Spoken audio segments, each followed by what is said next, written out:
Internet అక్కయ్య శ్రోతలకు ఈరోజు ఎల్ రాజా గణేష్ గారు రాసిన కథ ఒకే విత్తనం మూడు మొలకలు అనే కథను మీకు వినిపించబోతున్నాను. ఈ కథ 2019 ప్రజాశక్తి ఆదివారం అనుబంధంలో ప్రచురించబడింది.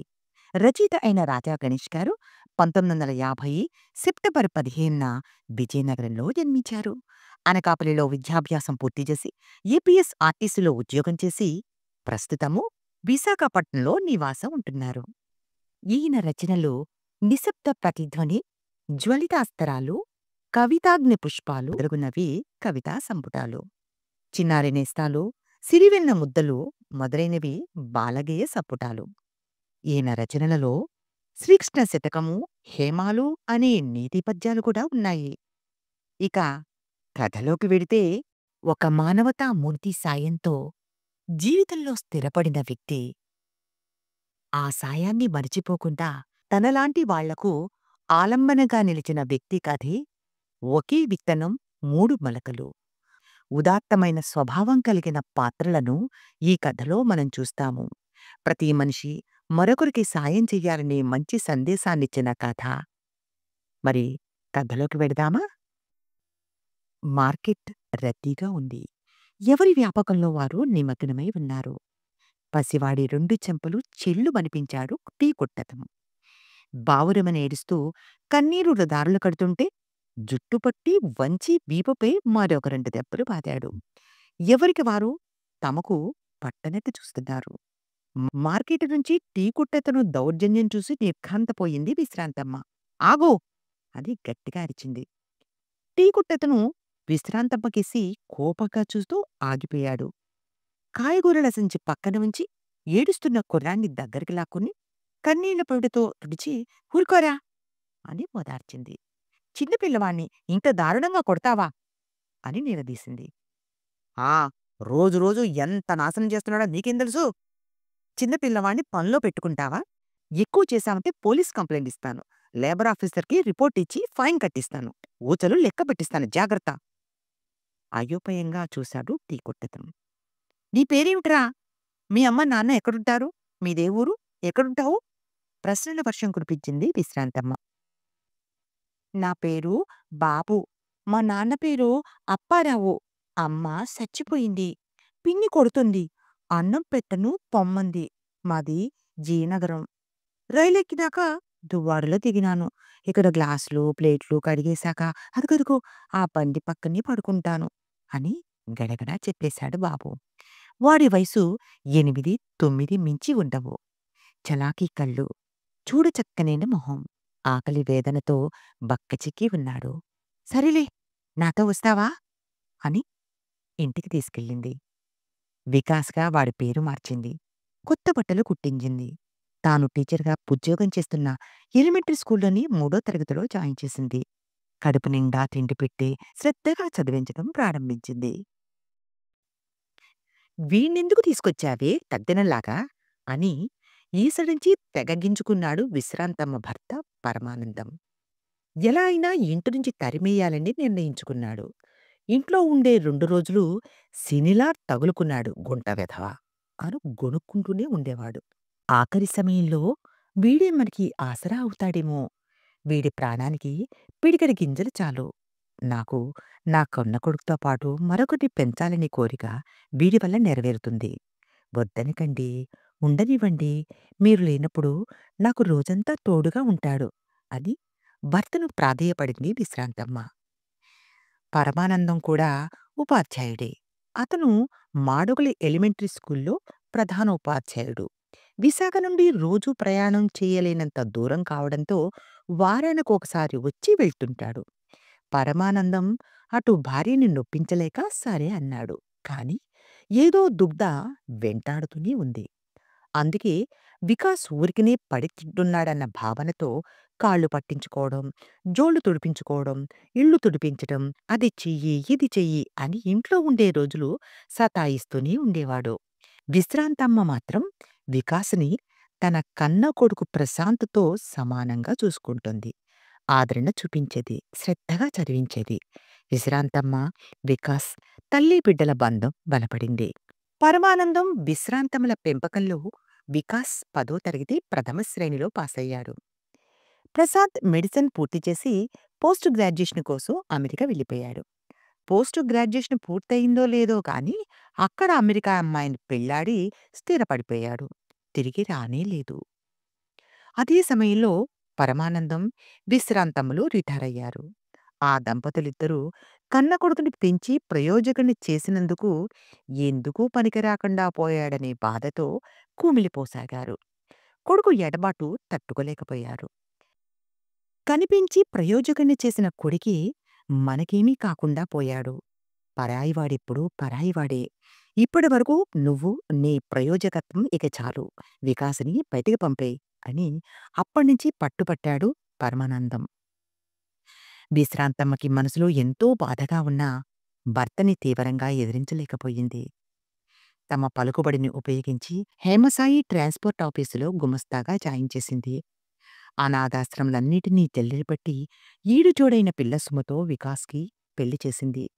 ఏదైనా వసతి చూసుకుని వెళ్ళిపోరా వికాస్ అని భుజం తట్టింది విశ్రాంతమ్మ. నేను వెళ్ళను. నేనెందుకు వెళ్ళిపోవాలమ్మా? మిమ్మల్ని చూడకుండా నేనుండలేనమ్మా. నన్ను పొమ్మనకమ్మా అని గుమ్మంలోనే కూలబడిపోయాడు వికాస్. తల్లి కొడుకుల ప్రతిబింబాలు ఒకరి కళ్ళల్లో మరొకరివి ప్రతిబింబిస్తున్నాయి. ఏంటి ప్రేమలు? ఏంటి అనుబంధాలు? మనుషుల మనసులు మెలిపెట్టే ఈ ఘటనలేంటి? ప్రేమ, అభిమానం, మానవతా విలువలు కూడా పుట్టింది మొదలు చచ్చే వరకు ఆర్థిక సంబంధాలతో ముడిపడి ఉంటాయా? జరుగుతున్న తంతంతా అతి వికృతంగా చూశాడు పరమానందం. ఒరేయ్! ఏదో దిక్కుమాలిన వాడివని జాలి తలిచి ఇంత చోటిచ్చినందుకు మా ఇల్లు, ఆస్తి పడేసుకుందామని ప్లానేసుకున్నావా? ఎంత దగుల్బాజీవిరా! ఎంత గుండెలు తీసిన బంటురా! పోరా! ఛీ! పొమ్మంటే కుక్క నయం పోతదిరా! అంటూ రెక్కపుచ్చుకుని గుమ్మం వైపు నెట్టివేశాడు. మళ్ళీ తానే ఇదే చెప్తున్నాను. ఇటుపై నీ ముఖం మాకు చూపించకు ఆ? అని గట్టిగా అరిచాడు. పరమానందం ముళ్ళంతా చెమటతో ముద్దయిపోయింది. ఆయుస్తో రొప్పుతూ అక్కడే ఉన్న కుర్చీలో కూర్చున్నాడు. గుండెపై చేత్తో అద్దుకుంటూ ఉక్కిరిబుక్కిరి అవుతున్న భర్తను చూసి విశ్రాంతమ్మ నిలవరించుకోలేకపోయింది. ఛీ! పొమ్మంటే సిగ్గులేదురా! పోరా! పో! అరిచి బావురుమంది విశ్రాంతమ్మ. మౌనంగా వికాస్ భార్య సుమతో రోడ్డు ముందుకు చేరి నిల్చున్నాడు. వీధిలో కుక్కల బండోళ్ళు కుక్కల్ని బొడిపుగా పట్టి బండిలో చేరుస్తున్నారు. అది ఊరకొక్కో, పెంపుడు కుక్కో, పిచ్చి కుక్కో ఇవేమీ వారికి పట్టవు. కుక్కల విశ్వాస పాత్రను మరచి తరలించటమే.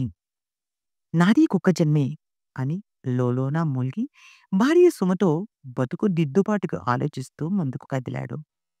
వికాస్ మనిషంటే దూరమయ్యాడు కాని మనసులో అమ్మానాన్నల రూపాన్ని దూరం చేసుకోలేకపోయాడు. సుమని ఒక షాప్‌లో సేల్స్ గర్ల్‌గా జాయిన్ చేశాడు. వచ్చే ఆదాయంతోనే సర్దుకుపోవాలని ప్లాన్ చేసుకున్నాడు. వారం రోజులు గడిచాయి. విశ్రాంతమ్మ ట్రాన్స్‌పోర్ట్ ఆఫీస్‌కొచ్చింది.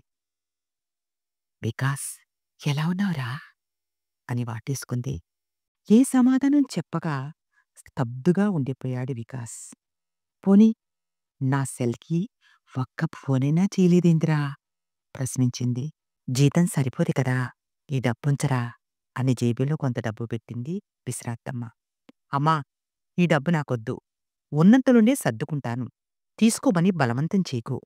నాన్న మీదొట్టు అని జేబులో ఉంచిన నోట్లు తిరిగిచ్చేశాడు వికాస్. అంతేనా అని మౌనం వహించింది విశ్రాంతమ్మ. అమ్మా! నాన్నెలా ఉన్నారు? అడిగాడు వికాస్. మీ నాన్నకేరా బాగానే ఉన్నారు. కోపాన్ని మాత్రం రోజు రోజుకి పెంచుకుంటున్నారు.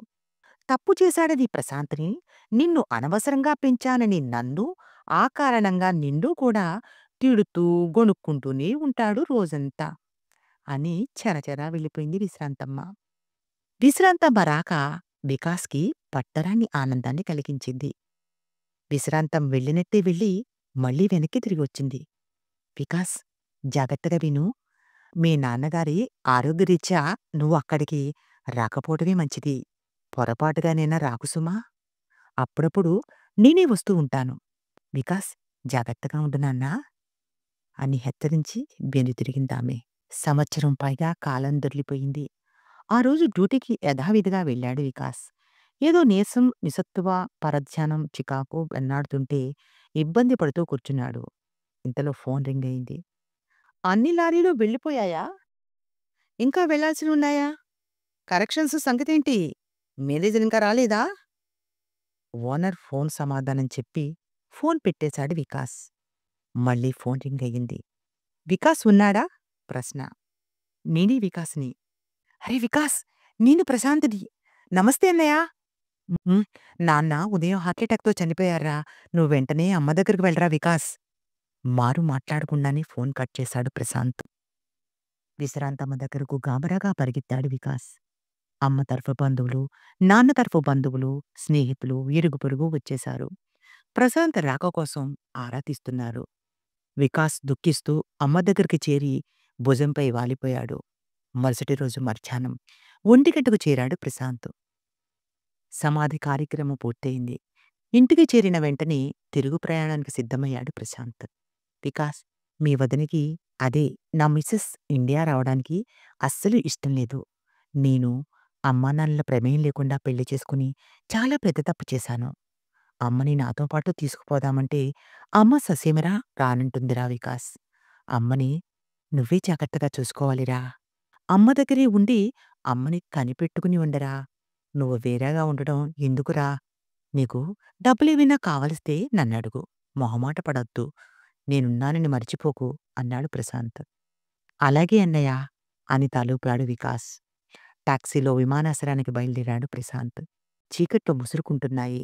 బంధువులు ఒకరంటే ఒకరైనా తోడుగా ఉండలేదు. వీధి దీపాలు వెలగబోతున్నాయి.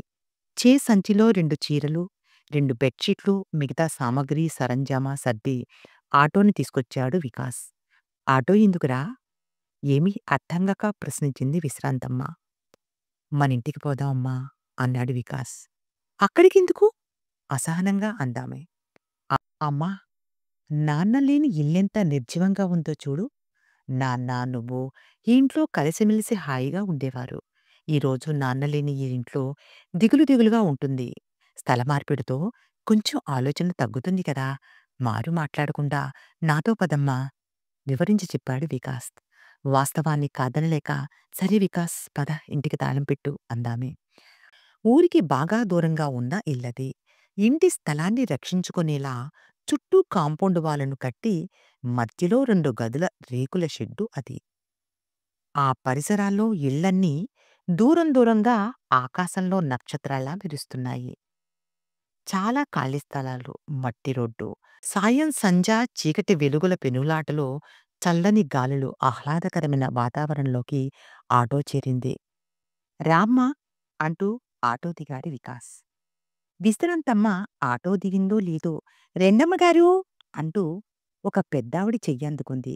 నవ్వుతూనే చూస్తుంది. "ఎవరు మీరన్నట్లు?"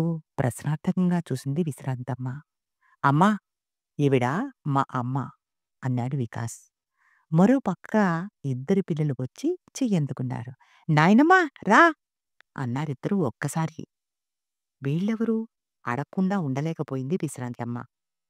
"నేను నాన్న కొడుకుని" ముద్దు ముద్దుగా అన్నాడు బాబు. "నేను నాన్న కూతుర్ని" అని కళ్ళు పెద్దవి చేసి అంది పాప. "అవునమ్మా, వీడు నా కొడుకు, ఇది నా కూతురు" అన్నాడు వికాస్. "వీళ్ళెప్పుడు పుట్టార్రా" అన్నట్లున్నాయి విశ్రాంతమ్మ చూపులు. "అత్తయ్యగారు, రండి రండి" అంటూ గుమ్మంలోనే నిలుచుని 2 చేతులు జోడించి స్వాగతం పలికింది వికాస్ భార్య సుమ. సుమ నిండు గర్భిణి కావడంతో ముఖం, చేతులు, కాళ్ళు ఉబ్బి బరువుగా, అతిగా బొద్దు బొద్దుగా ఉంది.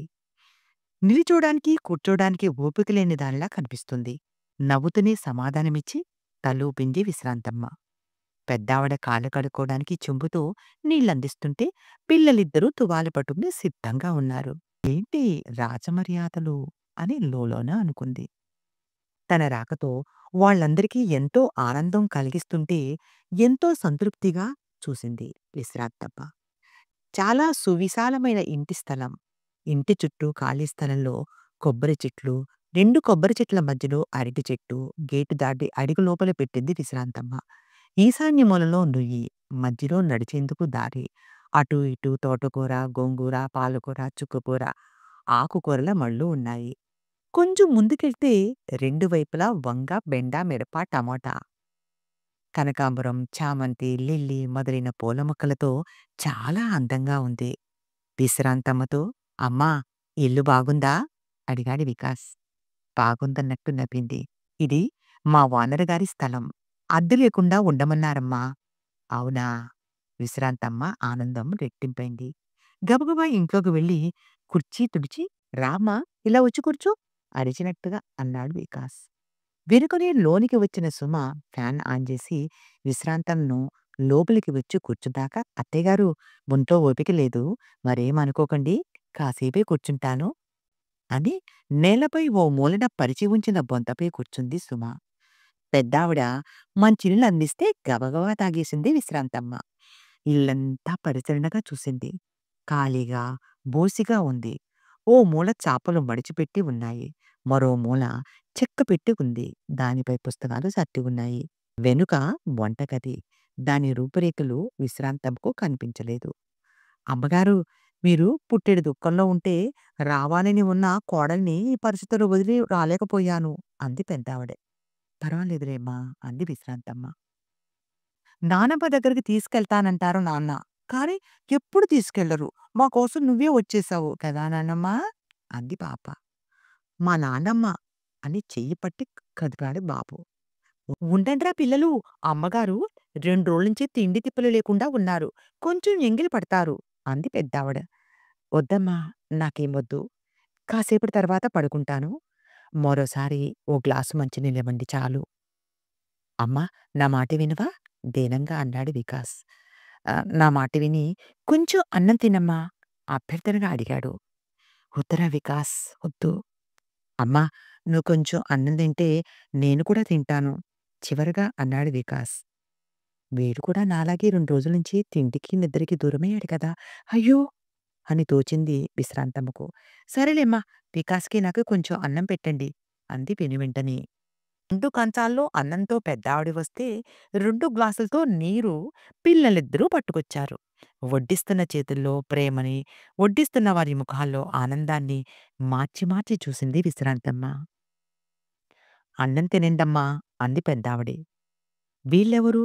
అని మళ్ళీ లోలోపున అనుకుంది విశ్రాంతమ్మ. అందుకు సమాధానంగా కొసరి కొసరి కూర వడ్డిస్తూ అందుకుంది పెద్దావిడే. "అమ్మగారు, నా పేరు రత్నం. వికాస్‌కి మారటి అమ్మని. వీడి పట్ల నేను చేసిన పాపానికి నా పిల్లలిద్దరూ చిన్నప్పుడే అన్యాయంగా చనిపోయారు. 4 ఏళ్లయింది. మా వారు కూడా కాలచ్చేశారు. నా అనుకున్న వాళ్ళెవరూ వెలివేసినట్టు నన్నొదిలేశారు. పైగా చీదరించుకునేవారు. పాచి పని చేసుకుంటూ ఏదో గుమ్మంలో రోజులీడుస్తున్న నన్ను 6 నెలల క్రితం వికాస్ వెతుక్కుంటూ వచ్చాడు. అమ్మా, నేనున్నానమ్మా, నీకే లోటు రాకుండా నేను చూసుకుంటానమ్మా, నాతో రామ్మా అని బతిమలాడి తీసుకొచ్చాడు.